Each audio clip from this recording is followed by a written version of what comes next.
السلام علیکم رحمۃ اللہ وبرکاتہ۔ بسم اللہ الرحمن الرحیم۔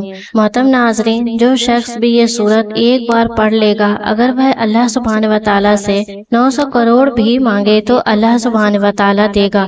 پیارے ناظرین، آج جو وظیفہ میں آپ لوگوں کے لیے لے کر حاضر ہوئی ہوں، یہ بہت ہی طاقتور اور مجرب وظیفہ ہے۔ یہ وظیفہ پڑھتے ہی قسمت کے اگر بند تالے نہ کھل جائیں تو پھر جو مرضی آپ مجھے کہنا، آپ کی تقدیر ایسی بدلے گی کہ دنیا دیکھتی رہ جائے گی۔ جو بھائی بہن چاہتے ہیں کہ فوری طور پر ان کی زندگی کے حالات بہتر ہو جائیں، وہ ایک بار میرے کہنے پر یہ وظیفہ ضرور پڑھ لیں، پھر خود اپنی آنکھوں سے غیبی مدد کے نظارے دیکھیے گا، غیبی مدد کو آتے ہوئے دیکھیے گا۔ اس وظیفے کو کرنے کے بعد آپ کی مالی مشکلات، جو پریشانیاں ہیں، رزق اور دولت کو لے کر، اور اگر سالوں سال سے آپ بے روزگار ہیں اور رزق کی تنگی کی وجہ سے آپ بہت زیادہ پریشان ہیں، تو آپ نے اللہ سبحانہ و تعالیٰ کی ذات پر یقین کرتے ہوئے یہ وظیفہ پڑھنا ہے، کیونکہ جب آپ اس یقین اور بھروسے کے ساتھ یہ وظیفہ پڑھیں گے تو اللہ سبحانہ و تعالیٰ بھی آپ کو بے تحاشا رزق اور دولت عطا کرے گا اور آپ کی پریشانی دور کر دے گا انشاءاللہ تعالیٰ۔ اس وظیفے کو آپ کسی بھی وقت پڑھ سکتے ہیں، کسی بھی نماز کے بعد پڑھ سکتے ہیں، پورے دن پوری رات موجود ہے۔ جس کو جب جہاں جیسے وقت ملتا ہے یہ وظیفہ لازمی پڑھ لینا۔ ناظرین، دھیان رکھیے گا کہ کوئی کمی کوتاہی لاپرواہی آپ مت کرنا۔ تو چلیے ناظرین، اب اپنے وظیفے کو کرنے کے طریقے کو سمجھ لیتے ہیں۔ اس سے پہلے آپ سبھی بھائیوں بہنوں سے چھوٹی سی گزارش ہے کہ ویڈیو کو جلدی سے لائک کر دیجیے۔ آپ کے ایک لائک سے ہماری حوصلہ افزائی ہوتی ہے، اور آپ نے چینل کو ابھی تک سبسکرائب نہیں کیا ہے تو فوراً سے چینل کو سبسکرائب کر لیجیے، کیونکہ ہم ہر روز آپ کے لیے آپ کی ہی ضرورت کی ویڈیوز لاتے رہتے ہیں۔ تو ناظرین، سب سے پہلے آپ اس وظیفے کو کسی بھی نماز کے بعد پڑھ سکتے ہیں۔ آپ فجر کے بعد پڑھ لیں یا ظہر کے وقت کر لیں، عصر مغرب میں پڑھ لیں۔ اگر آپ لوگ نماز تہجد کے فوراً بعد پڑھنا چاہیں تو اس وقت پڑھ سکتے ہیں۔ آپ چاہے تو نماز کے کچھ دیر بعد سکون سے چلتے پھرتے یہ وظیفہ پڑھ لیں، کوئی اس میں پابندی نہیں۔ نماز پڑھنے کے فوراً بعد جا نماز پر بیٹھے بیٹھے یہ وظیفہ پڑھنا ہے۔ میرے وہ بھائی بہن جو اپنی پریشانی کو لے کر اس ویڈیو پر آئے ہیں، جن کو کئی سالوں سے پیسے کا مسئلہ ہے، دولت کا مسئلہ ہے، وہ تمام میری بہنیں، میرے بھائی بڑی توجہ سے، بڑے غور سے اس ویڈیو کو ضرور دیکھ لیجئے گا۔ انشاءاللہ عز و جل دولت کے، پیسوں کے، آپ کے مسائل فوری طور پر حل ہو جائیں گے۔ آج آپ تمام بھائیوں اور بہنوں کو سورۃ الکوثر کا ایک خاص وظیفہ بتانے لگی ہوں کہ آپ لوگوں کی قسمت ایسی چمک جائے گی، آپ لوگ خود مجھے دعائیں دیں گے اور حیران رہ جاؤ گے۔ بس آپ نے ہر حال میں صبر اور اللہ سبحانہ و تعالیٰ کا شکر ادا کرتے رہنا ہے۔ صبر اور شکر جیسے اوصاف ایک مومن مسلمان کی نشانی ہوتی ہے۔ مومن زندگی کے مشکل سے مشکل حل میں بھی بس آپ نے ہر حال میں صبر اور اللہ سبحانہ و تعالیٰ کا شکر ادا کرتے رہنا ہے۔ صبر اور شکر جیسے اوصاف ایک مومن مسلمان کی نشانی ہوتی ہے۔ مومن مسلمان کے مشکل سے مشکل حال میں بھی صبر کا دامن اپنے ہاتھوں سے نہیں جانے دیتا اور اپنے رب کے بتائے ہوئے اصولوں کے مطابق چلتے ہوئے اپنے ایمان کی حفاظت کرتا ہے۔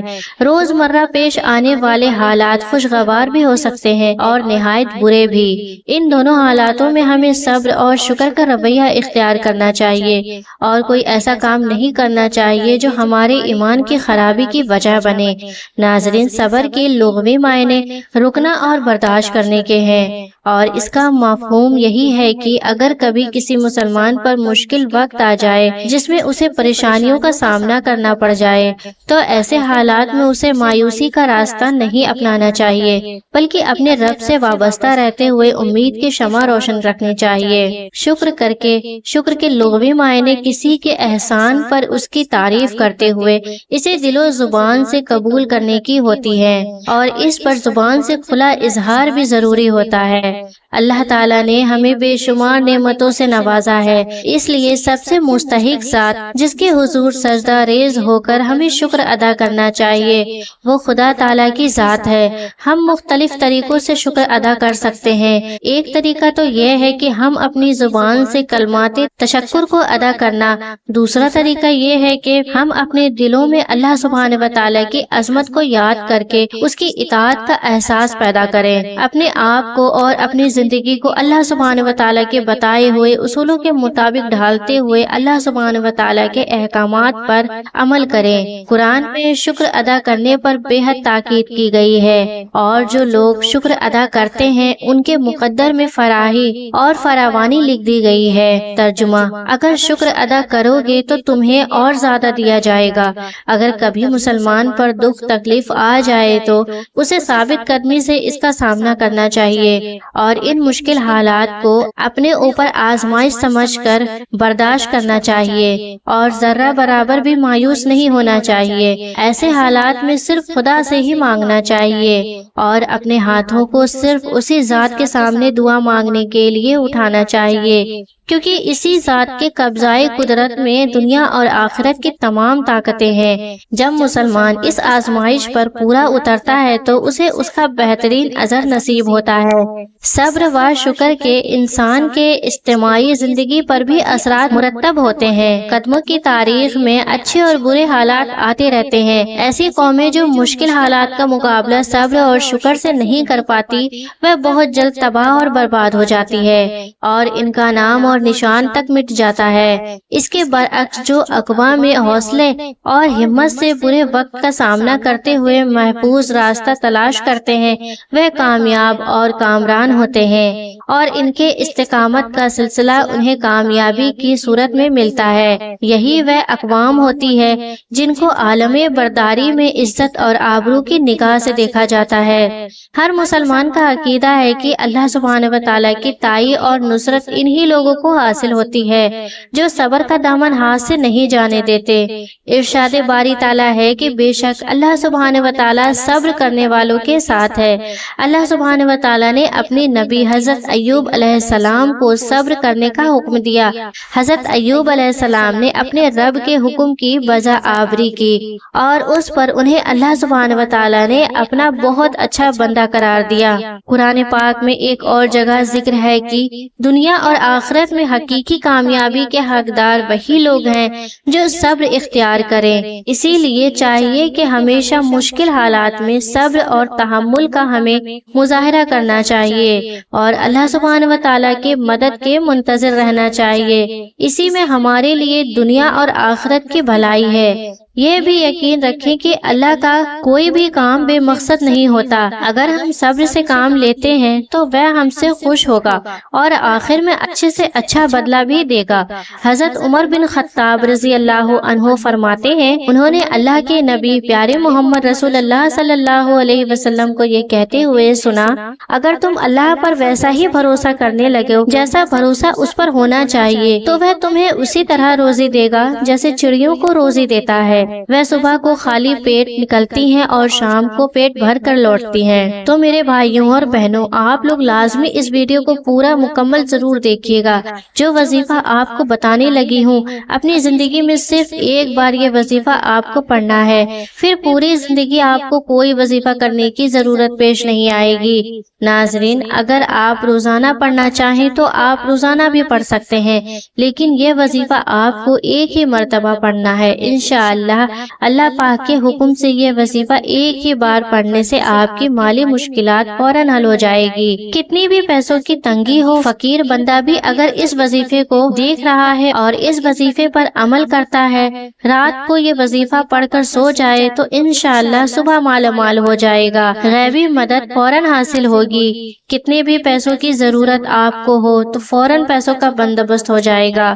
ناظرین، یہ بہت ہی آسان اور چھوٹا سا وظیفہ ہے، کوئی مشکل وظیفہ نہیں، اور پڑھنے کا جو طریقہ ہے وہ بھی بہت بالکل آسان طریقے سے سمجھاؤں گی۔ بس آپ نے بتائے ہوئے طریقے پر عمل کرتے ہوئے یہ وظیفہ کر لینا ہے وظیفہ کرتے ہوئے اللہ سبحانہ و تعالیٰ ایسا کرم فرمائے گا، ایسا معجزہ فرمائے گا کہ آپ کی تمام مشکلات، تمام پریشانیاں انشاءاللہ ختم ہو جائیں گی۔ آج کا یہ وظیفہ سورۃ الکوثر اور اللہ پاک کے صفاتی ناموں کا ہے۔ یہ عمل اتنا طاقتور ترین، پرتاثیر اور جلیل و قدر عمل ہے کہ میری زبان اس کو بیان نہیں کر سکتی۔ اس سورہ مبارکہ میں نبی کریم صلی اللہ علیہ وسلم کی شان بھی ہے، اس کے اندر میرے آقا کا مقام بھی ہے اور بہت زیادہ خیر کثیر بھی موجود ہے۔ جو شخص بھی اس چھوٹی سی 3 آیت والی سورت کو پڑھتا ہے، اس سے دوستی کرتا ہے، وہ مالا مال ہو جاتا ہے۔ اللہ سبحانہ و تعالیٰ اس کو لاکھوں کا مالک اور کروڑ پتی بنا دیتا ہے۔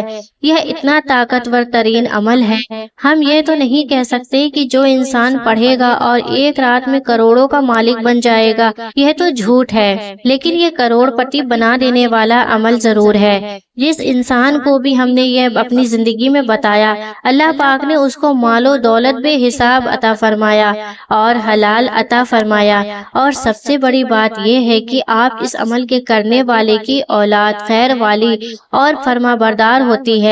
میرے بھائیوں، میری بہنوں، کہ جب آپ یہ وظیفہ کر رہے ہو تو اس کے بارے میں کسی سے ذکر مت کرنا، خاموشی سے چپ چاپ یہ وظیفہ پڑھ کر دیکھ لینا۔ میرے بھائیوں اور میری بہنوں، اکثر آپ تمام دوست احباب اپنی پریشانیوں کا شکوہ کرتے ہیں، اپنی مشکلات کی شکایت کرتے ہیں کہ ہمارے یہ مسئلے ہیں، ہمارے وہ مسئلے ہیں، ہماری یہ بندش ہے۔ تو دوستوں، اس وظیفے کو کرنے سے پہلے جتنی آپ کی حاجتیں ہوں، جتنی آپ کی مرادیں ہوں، ان مرادوں کی حاجتیں کے لیے نیت کر لینی ہے کہ میری یہ حاجت ہے، یہ مراد ہے، پوری ہو جائے۔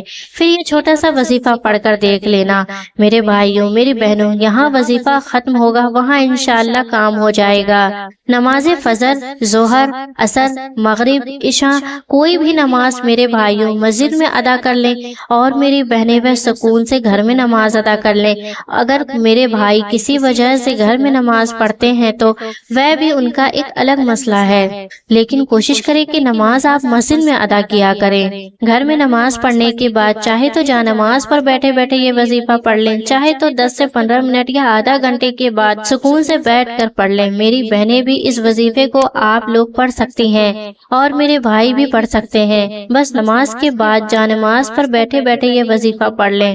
اب اپنی حاجتوں کی نیت لازمی کیجئے گا، چاہے ایک حاجت ہو، چاہے 10 حاجتیں ہوں۔ ناظرین، آپ کو ایک بات اور بتا دوں کہ اگر آپ اس وظیفے کے ساتھ اگر آپ دوسرے اور بھی کوئی وظیفہ پڑھ رہے ہیں تو بھی کوئی مسئلہ نہیں، جو وظیفہ آپ پڑھتے ہیں اس کے ساتھ بھی پڑھ سکتے ہیں۔ یعنی کہ دن میں آپ نے اگر مختلف وظائف کیے ہوئے ہیں تو اس دن آپ یہ وظیفہ بھی پڑھ سکتے ہیں۔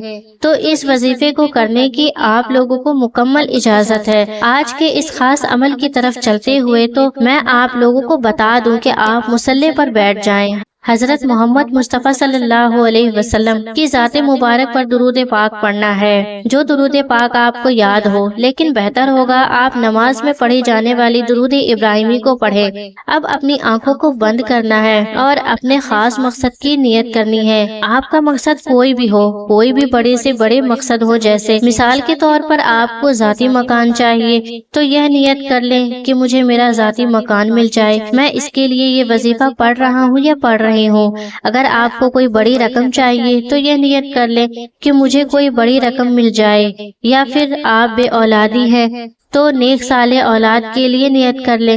تو آپ لوگ اس طرح سے نیت کر سکتے ہیں۔ اب آپ نے اعوذ باللہ من الشیطان الرجیم بسم اللہ الرحمن الرحیم کے ساتھ اس وظیفے کی شروعات کرنی ہے۔ اب سب سے پہلے نمبر پر جو وظیفہ آپ نے پڑھنا ہے وہ وظیفہ سورۃ الکوثر کا وظیفہ ہے۔ الحمدللہ سورہ کوثر ہر کسی کو زبانی آتی ہے۔ سورہ کوثر سے اگر آپ کے کاروبار میں نظر بد، حسد، جادو جنات کے اثرات ہیں، آپ کی اولاد پر جادو جنات کے اثرات ہیں، آپ کے گھر میں شیاطینی اور زمینی آفات ہیں، سورہ کوثر جس گھر میں پڑھی جاتی ہے اس گھر کو وہ دولت والا بنا دیتا ہے۔ اس گھر کے کونے کونے سے غربت کا، تنگ دستی کا نام و نشان تک مٹ جاتا ہے۔ سورہ کوثر کی تلاوت آپ لوگوں نے بسم اللہ الرحمن الرحیم کے ساتھ ہی کرنی ہے، یعنی کہ بسم اللہ شریف کے ساتھ آپ نے سورہ کوثر پڑھا، پھر فوراً بعد ہی پڑھنا ہے یا غنیو۔ اس طرح سے آپ نے اپنی ہاتھوں کی انگلیوں پر پڑھ لیں، یا پھر تسبیح کے دانوں پر پڑھ لیں۔ آپ نے صرف اور صرف 11 مرتبہ پڑھنا ہے۔ جب پہلے نمبر پر آپ لوگ سورۃ الکوثر کو 11 بار اچھی طرح یا غنیوں کے ساتھ پڑھ لیں، اب دوسرے نمبر پر جو وظیفہ آپ نے پڑھنا ہے، یہ وظیفہ بھی بہت آسان سا ہے۔ دوسرے نمبر پر آپ نے پھر سورۃ الکوثر کو ہی پڑھنا ہے۔ ویسے ہی بسم اللہ شریف کے ساتھ سورہ کوثر کو مکمل پڑھیں گے، پھر فوراً بعد آپ نے یا رزاقو کہنا ہے۔ اسی ترتیب سے آپ نے اس کو بھی صرف اور صرف 11 بار پڑھنا ہے۔ جب 11 بار آپ لوگ اس کو پڑھ لیں، پھر آپ لوگوں نے اس کے بعد پھر دوبارہ تیسرے نمبر پر بسم اللہ الرحمن الرحیم کے ساتھ سورہ کوثر کو مکمل پڑھنا ہے، پھر فوراً بعد آپ نے یا کریمو کہنا ہے۔ اس وظیفہ کو بھی آپ نے صرف اور صرف 11 بار پڑھ لیا جائے گا۔ جب ان تینوں اعمال کو بتائے گئے ترتیب سے پڑھ لیں تو اس کی 33 کی تعداد ہو جائے گی ٹوٹل۔ اس کے بعد اتنی ہی تعداد میں درود پاک پڑھ لیجئے گا جتنا آپ لوگوں نے شروع میں پڑھا تھا۔ پھر دونوں ہاتھوں کو بلند کر کے آپ لوگ اللہ پاک کی بارگاہ میں بہت ہی عاجزی اور انکساری کے ساتھ دعا کریں گے۔ انشاءاللہ عز و جل اس عمل کی برکت سے آپ کی ہر مشکل سے مشکل حاجت بھی پوری ہو جائے گی۔ ناظرین، امید کرتی ہوں آج کی ویڈیو، آج کا وظیفہ آپ کو بے حد پسند آیا ہوگا۔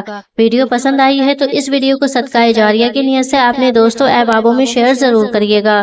پھر ملتے ہیں ایسی کسی اچھے سے ویڈیو کے ساتھ، تب تک کے لیے خدا حافظ۔